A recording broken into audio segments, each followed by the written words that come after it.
Hey everybody, what's up? Nate here. I just wanted to say hello and do some chatting, mostly about video games, but it is also going to be a little bit of casual conversation. I imagine I'll be putting timestamps in the description so you can see them, like here, here, and here. I'm just kidding. I wish I was that accurate, but I doubt it. So yeah, I'm just gonna get straight into it and just start rambling. And if I ramble, I'm sorry, but like also you're welcome, I guess. And if this is your first exposure to my channel and what I do, sorry. But first I'll talk about games I'm playing, and the first one is a obligatory plug for my own content. I wrote some of this earlier, so I've put Frog Detective 3 just to tell you to go watch it. But obviously, if you only, if that actually interests you, I have a full playthrough of the Frog Detective trilogy. It varies in quality just because of editing and time, but Frog Detective 3 was very funny. I got invested towards the end because I didn't know where it was going, and I thought that was awesome. That a game so simple was able to make me go, how does this end? How are we doing this? So yeah, I'll go ahead and plug that. Probably put a card like right here or something and all that fun stuff.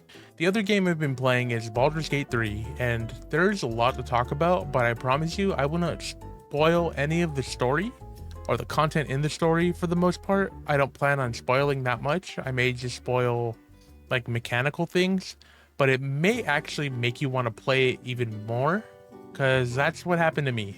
So Baldur's Gate 3 is like Dungeons and Dragons in a format akin to something like, it's kind of hard to explain, I guess, but it's like D&D with like isometric-esque camera angles, I suppose, like bird's eye view. So it can be, you have to kind of get over that if you are expecting like a first person game or like something way more like into the environment. There are ways you could do that, but the experience is mostly the bird's eye view. And I actually find it to be really immersive despite all that. I actually do like the environments and the graphics that are also in there. It looks fantastic. But I have been really liking it. I have almost 30 hours in it, and I normally am not someone to just clock in hours into a game. I don't really do that as much anymore. It has to really captivate me or like kind of take over, honestly. And that's honestly what Baldur's Gate 3 has done to me. It's something I've been thinking about when I'm not here playing it. Whenever I'm doing anything else, I'm always like, man, I wish I could be playing Baldur's Gate 3 right now.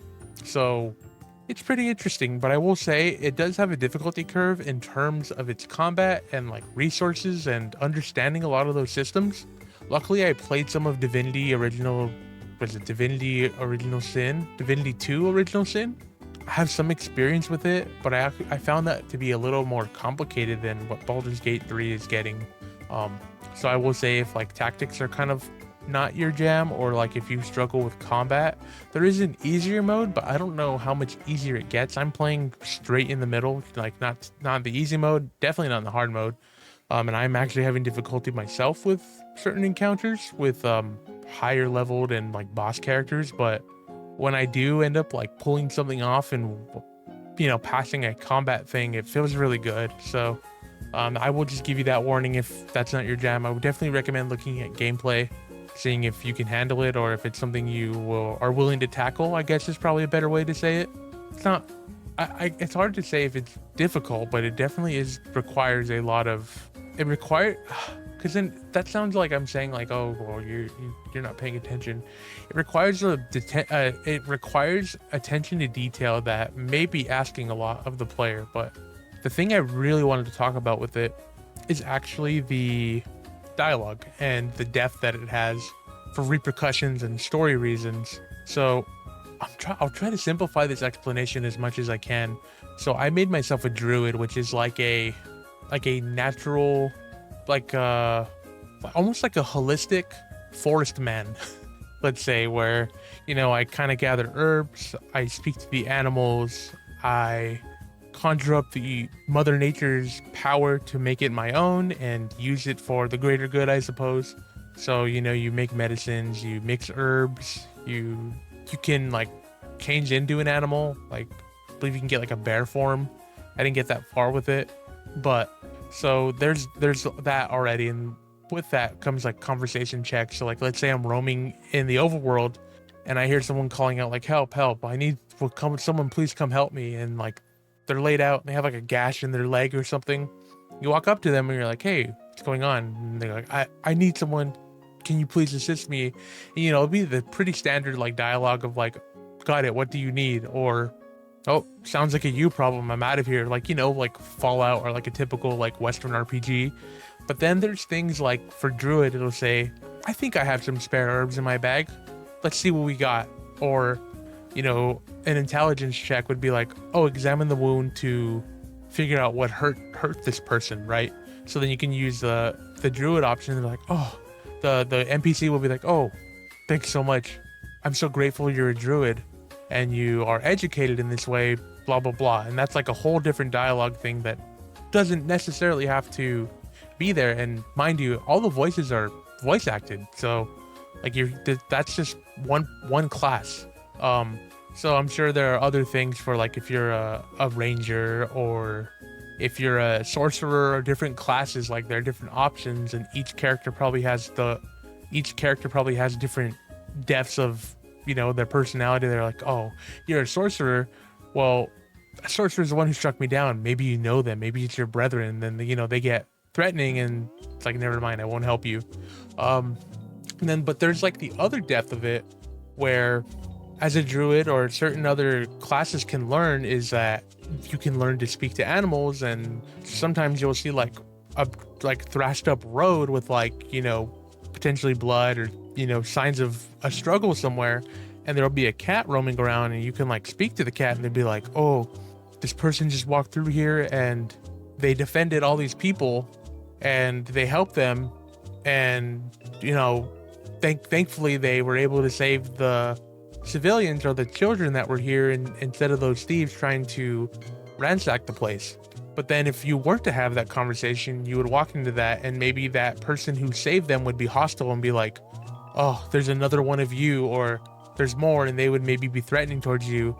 Or now you have context before you even reach the area that this person who may be combative towards you, you have context knowing that they just saved everybody. You can be like, hey, so what happened here? Is everybody okay? And then they'll be like, oh, I actually tried saving these kids and sadly one of them's injured, but you know, if you have a way to help them, I'd really appreciate it.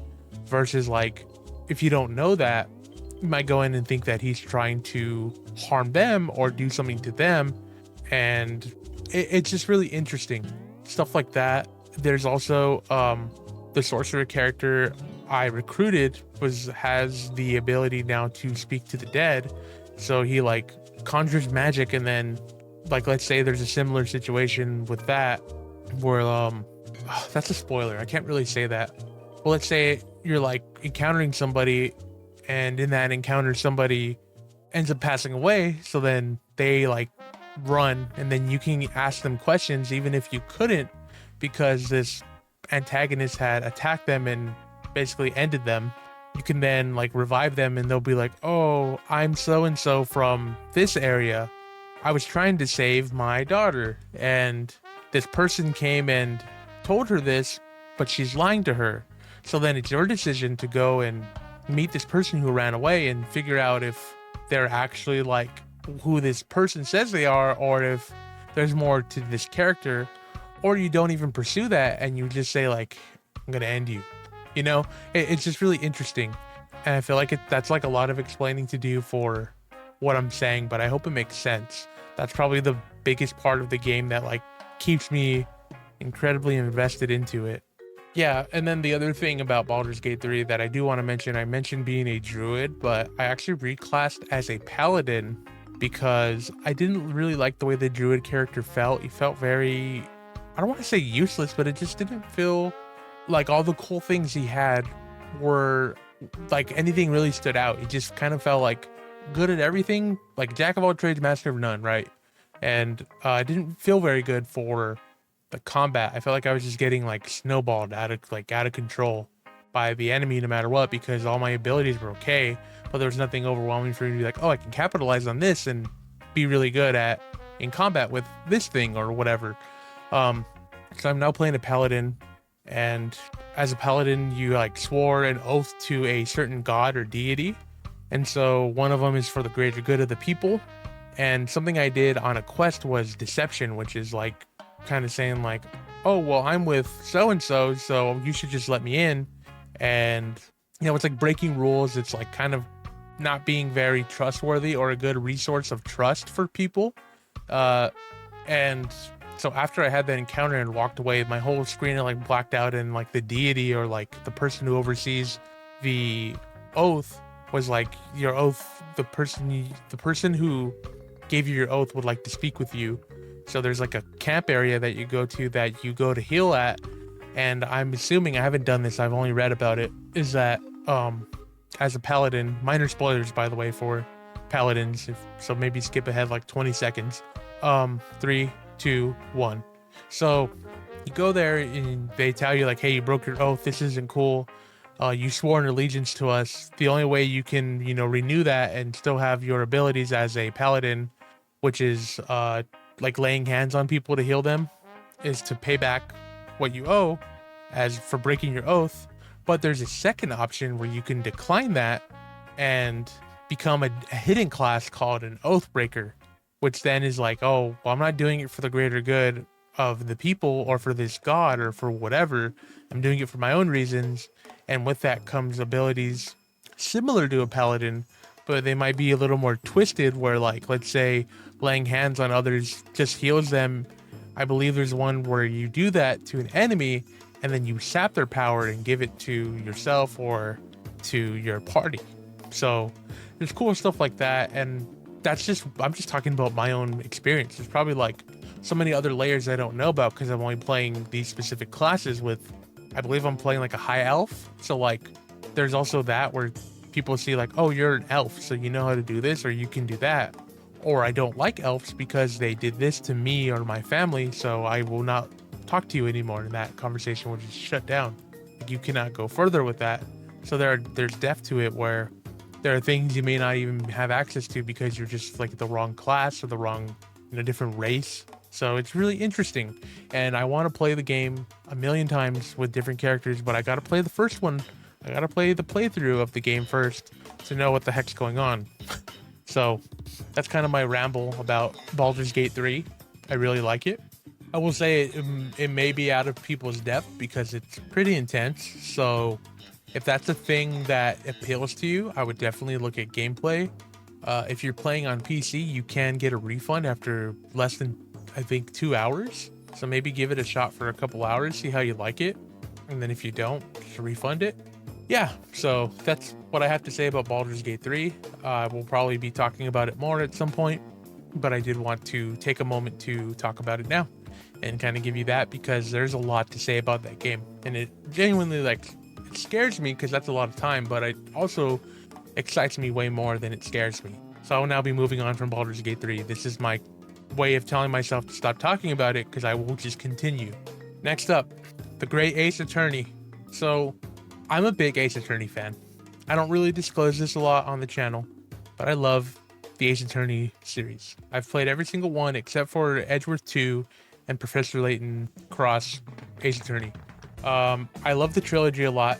It's my favorite thing ever. Once you get, Apollo Justice is really good too, but once you get past that, I kind of fall off. And I was feeling iffy after I beat Spirit of Justice like last year, I believe. I'd only finished it last year. I had a video I recorded talking about it, but I never uploaded it because it just felt really, I don't know. Maybe I'll upload it just from the archive because it's funny. So I was pretty trepidatious to play the Great Ace Attorney. So I'm currently playing the first game. I'm on the 5th case, which I believe is the last case for part 1. And I was feeling iffy about the characters too. But once you hit that, 3rd episode, which that's not to say that episodes 1 and 2 or case 1 and 2 are not interesting, because they are. But once you hit that 3rd one, it really catches its stride, where now I feel like going into case 5, I need to know how this whole thing ends, because there's something going on, and I don't know what it is yet, but I feel the urge to know, and I need to know right now. Sadly, I have Baldur's Gate taking up all my time, and I really like focusing on Ace Attorney when I play them. I tend to just like focusing on a game or two, like I am with this, because when I start dabbling into like 3 or more, I never beat anything. How do you beat anything if everything's like 50 hours long? Like, you never do. Trust me. So the system has been working pretty decently when I find the drive to play a game. So I'm going through with that. The story has its hooks in me. Wasn't really big on Spirit of Justice as much. I found the mechanics really interesting with the divination seance. But yeah, Great Ace Attorney really, it proved me wrong and shut me up. And yeah, I really hope there is room for another Ace Attorney, Phoenix Wright Ace Attorney slot at some point again, because that'd be really awesome. But it just feels a lot better, is all I can really say. So I'm excited to play through that. I just want to communicate. I am playing the Great Ace Attorney, and I like it. Okay, next up, I have Cyberpunk 2077. And I'll eventually get to playing Cyberpunk again, right? I picked it up on a whim because it was on sale for like $20. And, you know, I have a 3080 graphics card, which is a pretty decent graphics card for what it is. I really do enjoy it, but I wanted to get like the ray tracing full experience going with it. And it does the job for Cyberpunk. It gets me. But I guess there's supposed to be an update or DLC coming out for Cyberpunk really soon, which is supposed to like revamp the game. So maybe it's good that I'm not playing it right now and I get to get it in this way more fixed up state. But from what I remember, it was fine when I was playing it like a month ago. I just want to make sure I catalog here that I am like, it's my other game I'll maybe jump on every now and then. But not while I have Baldur's Gate and Ace Attorney there. I can't do it. Yeah, so that's what I have to say about the games I'm playing. But I did want to discuss something that I've been seeing. Things happen on Twitter, which, you know, Twitter is its own thing. I refuse to call it X out of spite. The thing about Twitter is Discourse now is just feels so engagement farmy, where I can't even tell if people genuinely feel the way they do, or they know that people will see their tweet and want to respond to it and then get clout for that because they know it pays out for engagement. So I'm noticing this across social media in general. People post what is, for lack of a better word, just bait. It's just hate bait, honestly. They want to see people get mad because they at least get comments, which then boost their posts in the algorithm. So, I mean, look at my videos. They're like non-confrontational. They're not controversial. They're pretty chill. They're level-headed. And like, look at the views. Like, it speaks for itself. I don't go out of my way to make people upset or drive controversy or chase clout. It's lame. Why even say you're part of something if like all you're doing is chasing clout? Is that even fun? No, not really. That's a whole tangent, but it is related though about Starfield. So Bethesda released Starfield this past weekend, and it's like middling, it seems. Like, realistically, it seems very middling. It doesn't seem offensive. It seems a little bland, maybe boring at first, but it seems pretty interesting. The concept itself seems very captivating, but there are things like limitations that obviously you can't always account for. There are people who are trying to make points by like driving across or like flying across the entire solar system, getting somewhere and then saying like, oh, well, I can't even go on it because the game isn't loaded. And it's like, what did you think was going to happen? And like, I get it. It's funny to dunk on AAA studios for hyping their games and then having them not be what they are. I mean, look at No Man's Sky. Like, it's funny. I mean, they're an indie studio, but they're like a nice story on redemption. Look at Fallout 76. Like, what do you think is happening here? So obviously people are going to Twitter and saying they're upset and what a joke, and Bethesda continues to disappoint me and they've lost me as a customer. Todd Howard is not who you think he is. He's so lame. And it's like, we know. Game studios do this now. This is just the status quo. This is normal. This is who we are now. I don't know what to say. And to act like you saying, well, they lost me as a customer, I'll never purchase it again. All I gotta say is cope. Like, why would you even put your hope onto something like that, knowing full well that they've released things that are pretty lackluster in general? It's kind of like how I feel with most things now. I used to be really stoked about pre-orders and all these things, and it just doesn't work like that anymore. It's just not what It's just not what studios do. It's just not in their interest. They kind of just play the ball as it is and say, okay, we'll see how many people are excited just in the idea of our game, and then if we have enough interest, maybe we'll put more resources in it, or we'll make them put more resources into us by locking stuff out. That's just the status quo at this point. It's just wild. I just think video games, in terms of like culture and as they stand from an enthusiast, most people don't really care, but the people that do care and like make all these things about it and just want to talk about how bad something is, do something else, man. It's crazy. I don't know. At least just be like, oh well, it's whatever. See, I'm getting caught up in that now. That's my own like emotional gymnastics with it. I guess I just don't understand. Like, what do you want? What else? Because people have that about Pokemon, and that also makes sense with them, because theirs is just really lackluster across the board. Where like Starfield is like, it's interesting. There are things that you can see a lot of effort went into, such as the facial stuff and the depth of like how many more things do you want? It's a base building game, quest and exploration, role playing game. There's the spaceship itself and dogfighting. Like something has to give in order for all those to work. And like we could all sit here and say like, oh well, it's a game, so they can do whatever they want. And it's like, well, no, we're still limited on what we can do. Why do you think No Man's Sky is like a resource loop with a base building game? Imagine if they tried adding quests to that. Like that's a lot. That's a lot to ask for. How many more things could they put in a game without it just like crashing on itself? That's all I really have to say. I was gonna say something else, but you know what? It doesn't even deserve that much thought. I just needed to let that out, and I hope you understand that. I hope you can see why I just stopped. Because all it does is generate more points of like, well, somebody can just come back at me and just be like, well, you know what? I'm done. I'm not going to say any more about Starfield. I am moving on, because this is how it goes. This is how it happens online. In other news, I will do just like a catch-up section on me personally and kind of just funny casual talk, I suppose. I went to Collecticon in Long Beach. It was a really good time. I'm going to show some pictures up here of cards I got signed by voice actors such as Eric Stort, who plays Kaiba. Erica Schroeder, I believe is her name. She plays Dark Magician Girl, and Akiza from Yu-Gi-Oh! A lot of Yu-Gi-Oh! Signatures. I got a signature from Charles Martinet. Got to just say hello. I usually don't like taking a lot of time from actors and actresses, because it's like there's a line. Like, no. I'll just say hello. Thanks for being here. I appreciate it. Have a great weekend. Goodbye.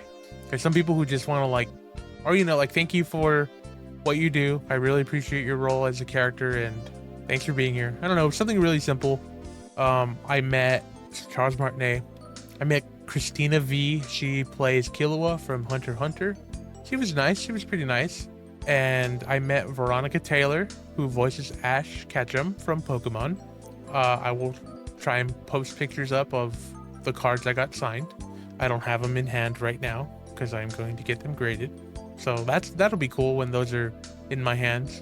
I bought a couple of Yu-Gi-Oh things there that I genuinely feel, as a collector of the Yu-Gi-Oh and Yu-Gi-Oh accessories, that were pretty good buys for me. I had some like old Yu-Gi-Oh Dark Magicians. One was from like the second starter in Japan. Guy said $10, and I said, say less. You got it. Here's $10, sir. And there was the Shonen Jump promo one that I got for $10 as well. I didn't. Oh, you know what? I was gonna say I didn't get anything that huge other than autographs, but that's not true. Put the picture up. I got Metroid Fusion complete in box. It's actually like somewhere over in my room, but I got that complete in box. Very happy about it. I plan on getting that encapsulated as well, just because I'm afraid of nature and the effects it has on cardboard boxes. So I will try and seal that up. It's very fun though.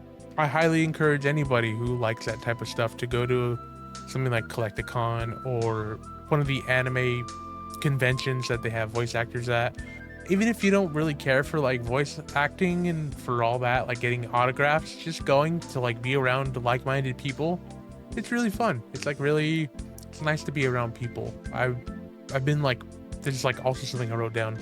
But I've been trying to be more diligent about hanging out with people and just being more social. Shout outs to my boy Chris, and his boys John, Tony, and our other buddy Alvaro. We've been like meeting up and playing, just like hanging out, playing Yu-Gi-Oh! And I don't know, I struggle with like flaking out and like getting too in my head about things, but I've found myself to be feeling way better and more fulfilled by doing this thing like once a week. We try to go hang out like once a week, and it made me question myself about, am I just being way more in my head than I thought, and I just never realized it because I'm actually finding a outlet, you know, like other than my partner. So might be something to think about. Maybe try hanging out with people that, you know, are a good role model or a good way for you to have a good time, have a positive time. Maybe try being around less people that bring you down, or like, you know, like I hope you understand, just like kind of bring a negative air to you. It's weird because I feel like just doing that once a week has drastically changed how I feel every week. So that's a thing.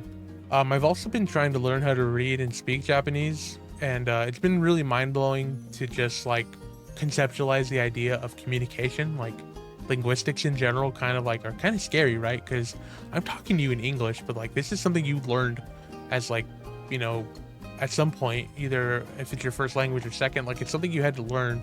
And if you didn't know the language, it would just, I wouldn't be making sense to you. You wouldn't know what I was saying. I wouldn't be communicating anything to you. I'm just making noises. And frankly, that kind of terrifies me that we like learn language and like it's been passed on for generation upon generation of, yeah. So it's really basic stuff though. I can count to 10 in Japanese now. I'm not going to share it. I'm not confident. in a pinch, I could do it, but I'm not going to do it. Now I'm embarrassed. I also will be going to Japan again. That's why I want to try and get better at speaking and reading Japanese. Mostly been like focusing on katakana just because it's something I'm exposed to a lot. But I think memorizing all that is pretty rough. So yeah, probably should be doing that instead of playing Baldur's Gate, huh? If I put those 30 hours into learning the language, how much more would I know? I am roasting myself. So with that in mind about Japan, I am trying to save money while also making sure I enjoy the money I have too, while also like being smart about it in general. I haven't posted anything here because I've been really trying to wait until I make videos when I'm inspired or excited about something, because I just feel like it takes a lot of the pressure off of me that I used to feel and just lets me like have fun with what I actually want to make. I sat here and rambled. This is like take 2, and take 1 wasn't very good. A little more rambly than this, but like in a bad way. That's like all I really have though. I don't know what we're calling this video. If we're just gonna say Talkie Man talks about video games and then talks about his life. I've been feeling really good though. I've been in a really good place mentally, and you know, shout outs to my fiance for that. She's great. She's awesome. That's all I really have though, I guess. It's weird to like end this, but I'm good. I'm like real happy. I hope you're all doing well too. If you want to exchange parasocials, feel free to let me know in the comments how you're doing. I'd also really like to know what you're playing, if you're playing any games right now or curious about games, or if you're like taking a break. It's okay to take breaks sometimes. We all need it, even when it's fun stuff, just to like kind of keep it fresh. But speaking of keeping it fresh, I will see you all later. You got to keep it fresh offline.